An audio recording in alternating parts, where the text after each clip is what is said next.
Thinking skills पर आ जाना चाहिए। ये बड़ा एक मल्टीपर्पज कौशल है, विचार कौशल बड़ा मल्टीपर्पज कौशल है और इसको कहीं भी किसी भी समस्या पर लगाया जा सकता है। इसके मैं टूल्स को थोड़ा थोड़ा बताने का प्रयास करूंगा जैसा मैं सीख पाया हूं। तो पहला टूल्स है पीएमआई, विचारों को दुरुस्त करना। प्रस्तावों व सुझावों के विचारों को खुले दिमाग के दृष्टिकोण के रूप में खुले दिमाग के दृष्टिकोण के साथ सावधानी से बिना जल्दबाजी के अमल में लाएं। पीएमआई को बाद में आने वाले टूल्स पर टूल के रूप में प्रयोग किया जा सकता है। योजना समस्या के हल करने से पूर्व ही हमें सकारात्मक व हितकारी विचारों को जोड़ते जाना है। जो विचार या सुझाव अहितकारी लगते हों उनको घटाते जाएं या हटाते जाएं। जैसे मान लो समाज परिवर्तन आंदोलन के लिए हम थिंकिंग स्किल को विचार में लाते हैं तो हम विचार लगाएंगे कि बिखराव को दूर करने हेतु व एकजुटता के विकास के लिए, सॉलिडरिटी के विकास के लिए हम निम्न प्रकार पीएमआई का यूज कर सकते हैं। और शॉर्ट में कुछ बिंदुओं को मैं बताना चाहूंगा। जो बिंदु हमें प्लस करने चाहिए: determination, dedication, devotion, deliberate efforts, honesty, independence, disinterest, खुले दिमाग को ओपन माइंडनेस, पारदर्शिता, पॉसिबिलिटीज, इन सारी बातों को हम प्लस में डालेंगे। और कुछ जो पॉइंट हमको नेगेटिव लगते हैं, जो हमारे लिए अहितकारी सिद्ध हो सकते हैं, उनको माइनस में डालेंगे। जैसे निजी स्वार्थ की भावनाएं, अहम है, ईगो है, मैं सही तुम गलत, इस तरह की भावनाओं को और इससे मिलते जुलते विचारों को जो हमारे लिए नुकसानदायक हैं उनको माइनस करेंगे। दूसरा हमारा टूल्स है कैप, कंसीडर ऑल फैक्टर्स।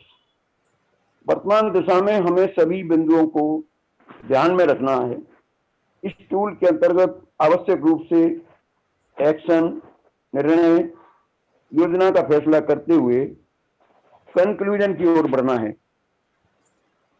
इसमें हम अपने सामाजिक ट्रांसफॉर्मेशन मूवमेंट की लिहाज से अगर सोचें तो हम ये 2-4 बिंदु अपने काम में ले सकते हैं। इनको हमें इन फैक्टर्स पर ध्यान रखना पड़ेगा। मानववादियों की कितनी मजबूती है, वो कितना विचार कौशल में माहिर हैं, अपने समाज का बिखराव कितना है, सामाजिक दुर्दशा है, पिछले अनुभवों को हमें ध्यान में रखना होगा, सामाजिक आर्थिक दशा को ध्यान में रखना होगा, सहयोग की भावना संभावना को तलाशना होगा, देश की आर्थिक, सामाजिक, राजनीतिक दशाओं का ज्ञान होना चाहिए, इन पर विचार करना होगा। इन फैक्टरों पर सारांश में हम ध्यान दे सकते हैं। हमारा थिंकिंग स्किल का तीसरा टूल्स है रूल्स। रूल्स कुछ स्थापित रूल्स होते हैं हर समस्या के लिए, कुछ नए नियम भी बनाए जा सकते हैं।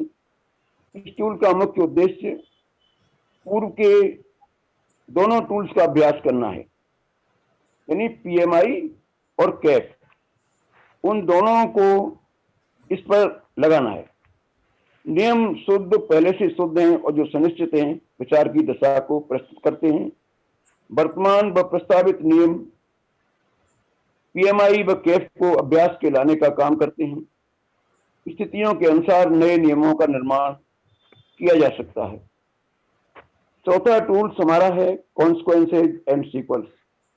इस टूल्स का काम हमारे एक्शन व प्लान, निर्णय, नियमों व आविष्कारों के परिणामों का सावधानी से बिना जल्दबाजी की दूरदृष्टि की प्रक्रिया को अपनाते हुए प्रक्रिया का क्रिस्टलाइजेशन करना है। अगर हम इस कॉन्सिक्वेंसेज की दृष्टि से देखें, सामाजिक आंदोलन की असफलता को ध्यान में रखें, सफलता को ध्यान में रखें, जो जो बिंदु हमें आवश्यक लगे उनको हम नोट कर सकते हैं, उन पर अमल कर सकते हैं, उनका विशेष ध्यान रख सकते हैं। पांचवा टूल्स थिंकिंग स्किल का हमारा एजीओ है, एम्स, गोल्स, ऑब्जेक्टिव। कुछ दशाओं में उद्देश्य को सामने रखना, सोच के रखना।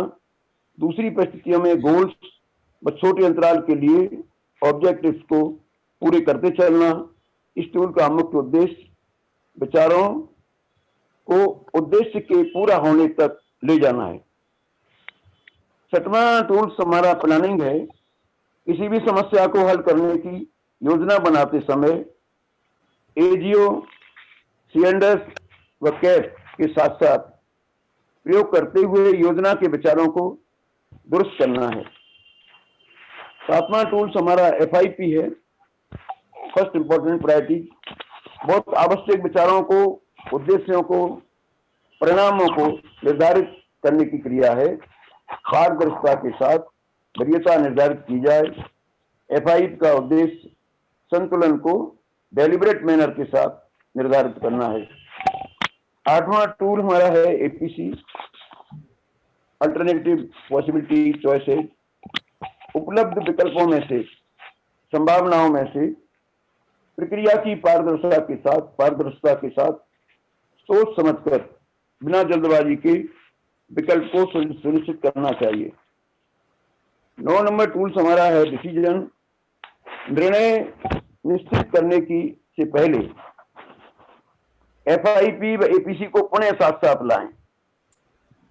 निर्णय निश्चित करने से पहले एफआईपी व एपीसी को पुनः साथ साथ लाएं। सभी फैक्टर्स पर पुनः विचार करें, उद्देश्य को सुनिश्चित करें, परिणामों पर एक बार फिर विचार करें व विकल्प की खोज करें। निर्णय करने के बाद भी आप पीएमआई कर सकते हैं। लास्ट का टूल हमारा ओपीवी है, अदर पीपल व्यूज। ये काफी महत्वपूर्ण टूल है। मैं एक छोटा सा एग्जाम्पल दूंगा और मैं अपने दिमाग के अनुसार अपनी लाइफ का एग्जाम्पल है। मुझे ट्रैक्टर खरीदना था और मेरे दिमाग में जो चढ़ा हुआ, मैंने वो मॉडल खरीद लिया।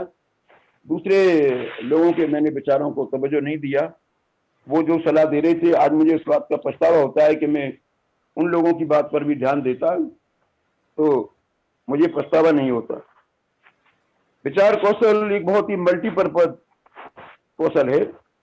समस्या चाहे घरेलू हो, सामाजिक हो, व्यावसायिक हो, चाहे विद्यार्थियों की समस्या हो, चाहे बेरोजगारी की प्रॉब्लम हो, यह सभी में लाभदायक है, सभी में अचूक तीर की तरह है। साथियों, हम यहाँ पर, मेरा भी टाइम है, 1 और 2 मिनट है हमारे यहाँ, 4 मिनट है, ठीक है। यहाँ पर थिंकिंग स्किल पर विचार करेंगे, परंतु इससे पहले मैं ये निश्चित करना होगा कि किस संदर्भ में, किस समस्या के बारे में विचार करना है, हमारा लक्ष्य क्या है। हम जितने भी बहुजन समाज के लोग हैं, हमारी समस्या है स्वतंत्र प्राप्ति के बाद लगभग 70 वर्षों में बहुजन समाज को अपेक्षित लाभ नहीं मिला, अपेक्षित विकास नहीं हुआ, संविधान प्रदत्त हमारा हक व अधिकार नहीं मिले। हम बहुजन होते हुए भी, बहुतायत में होते हुए भी हम हुक्मरान नहीं बन सके। हुक्मरान बनना ही हमारा लक्ष्य है, यही हमारी समस्या है, यही हमारा समाधान है। हम संगठित होकर सोच विचार करने वाले नहीं बने। थिंकिंग स्किल के सहारे हमें इस लक्ष्य को प्राप्त करने का सपना पूरा करना है। हमें वर्तमान स्थिति में आगे बढ़ना है, बाहर आना है, तो थिंकिंग स्किल का इशारा क्यों लेना है? क्योंकि यह आधुनिक युग की सफल व वैज्ञानिक तार्किक सोच है। क्योंकि यह सिद्धांत प्रसिद्ध मनोवैज्ञानिक, समाजशास्त्री, नोबेल विजेता एडवर्ड डी बोनो द्वारा प्रतिपादित वैज्ञानिक सिद्धांत है, जिसको अनेक क्षेत्रों में सफलतापूर्वक प्रयोग किया जा चुका है।